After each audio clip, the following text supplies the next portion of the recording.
இப்போ நம்ம மட்டன் குழம்பு எப்படி செய்யலான்னு பார்க்கலாம். 2 வெங்காயம் கட் பண்ணி வச்சுருக்கேன், 2 சின்ன தக்காளி கட் பண்ணி வச்சுருக்கேன், அரை மூடி அரை ஸ்பூன் கசகசா, 4 முந்திரி ஊற வச்சுருக்கேன், கொஞ்சம் தேங்காய், ஒரு 3 பத்தை தேங்காய் வச்சுருக்கேன். இதெல்லாம் அரைச்சிட்டு பார்க்கலாம். தேவையான அளவு எண்ணெய் ஊற்றிருக்கேன்.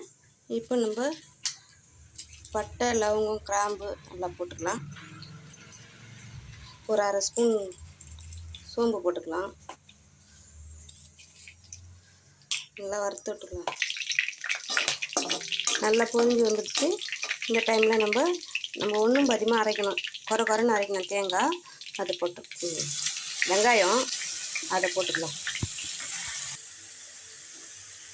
நல்லா இந்த டைம் பாகம் வதங்கினதுக்கப்புறம் நம்ம தக்காளியை போடலாம்.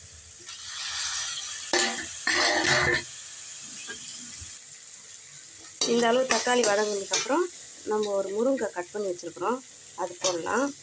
அது போட்டு கொஞ்சோண்டு புதினா வச்சுருக்கோம். இந்த குழம்புக்கு வாசனையே இந்த புதினா தான்.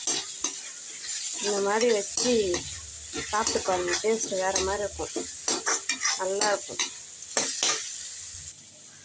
1/4 கிலோ மட்டன் கழுவி உப்பு, மஞ்சத்தூள், இஞ்சி பூண்டு பேஸ்ட்டு போட்டு வேக வச்சு வச்சுருக்கேன். இதை எடுத்து ஒரு 6 விசில் ஊற்றி வச்சுருக்கேன். இதை எடுத்து இதில் ஊற்றுவோம்.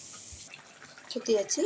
ஒரு 3 ஸ்பூன் மிளகாத்தூள் போட்டிருக்கோம், வீட்டு மிளகாத்தூள் 3 ஸ்பூன் போட்டுக்கோம்.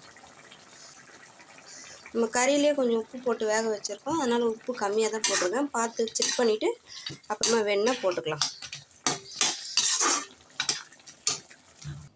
இப்போ இதில் முந்திரி, கசகசா, தேங்காய் எல்லாத்தையும் அரைச்சிட்டு பார்க்கலாம். நல்லா கொதித்து நல்லா குழம்பு ரெடி ஆகிடுச்சு. இப்போ நம்ம தேங்காய் ஊற்றிக்கலாம். தேங்காய் ஊற்றிட்டு நல்லா அலசி ஊற்றிட்டு ஒரு அரை ஸ்பூன் மிளகுத்தூள் போடுறேன். இது உங்கள் விருப்பம் தான், வேணும்னா போட்டுக்கலாம், வேணும்னா விட்டுடலாம். லாஸ்ட்டாக கருவேப்பிலை, கொத்தமல்லி, புதினா போட்டு நல்லா இந்த மாதிரி கலரி விட்டுட்டு அவ்வளோதான், இறக்கிடலாம். ரெடி ஆகிடுச்சு குழம்பு. இதே மாதிரி செஞ்சு பாருங்கள், செஞ்சு சாப்பிட்டு பாருங்கள். பிடிச்சிருந்தாக்கா லைக் பண்ணுங்கள், கமெண்ட் பண்ணுங்கள், சப்ஸ்கிரைப் பண்ணுங்கள், சப்போர்ட் பண்ணுங்கள். நன்றி.